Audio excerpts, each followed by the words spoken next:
যদি কখনো দেখেন দুনিয়া আপনাকে ভাঙতে চাচ্ছে, নামাতে চাচ্ছে, ধ্বংস করতে চাচ্ছে, আপনি রবের উপর তাওয়াক্কুল করে নবীর প্রেম ভালোবাসা নিয়ে একটু ধৈর্য ধরে সময়ের অপেক্ষা করবেন, সময়ের অপেক্ষা করবেন, রবের হুকুম আসা পর্যন্ত সময়ের অপেক্ষা করবেন। মনে রাখবেন, ভাঙ্গা জিনিসগুলাকে আল্লাহ এমন ভাবে সুন্দর করে নতুন করে সাজাবে, আপনাকে এমন সুন্দর জীবন দান করবে, যারা আপনাকে নামাতে চেয়েছিল তারা আপনি পর্যন্ত আর পৌঁছাতে পারবে না। সুবহানাল্লাহ।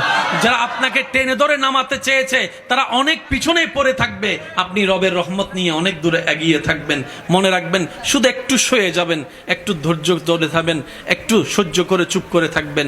যত সইবেন তত পাইবেন, যত সইবেন তত পাইবেন। কোনো আফসোস নাই, কোনো আপত্তি নাই, কোনো হা হুতাশ নাই। রবকে শুধু এতটুকু বলবেন যখনই মন খারাপ হবে, সিজদায় মাথাটা ঝুঁকিয়ে, ইয়া রব, আমি যা পেয়েছি কোনো কিছু পাওয়ার যোগ্যতা আমার কাছেই নেই, সব তুমি দয়া করে দান করেছো, সব তুমি দয়া করে দান করেছো। একটা জিনিস পাওয়ার যোগ্যতা আমার নাই, এই চোখ পাওয়ার মতো যোগ্যতা আমার কাছে নেই, এই কান শোনার মতো কান আমার কাছে নাই। আল্লাহ, কোনো কিছুরই পাওয়ার যোগ্যতা নাই, তুমি দয়া করে দেখার জন্য দুইটা চোখ দিয়েছো, তোমার দরবারে শুকরিয়া। সুবহানাল্লাহ। তুমি শোনার জন্য দুইটা কান দিয়েছো রব, তোমার দরবারে শুকরিয়া। কিভাবে শুকরিয়া আদায় করবো রব? আমার কাছে ভাষা নাই। হাজার গুনাহ করেছি, তুমি রিজিক বন্ধ করে দাও নাই। ফজরের নামাজ পড়ি নাই, ঘুম থেকে উঠার আগে তুমি তো আমার জন্য নাস্তার ব্যবস্থা করে দিয়েছো। সুবহানাল্লাহ।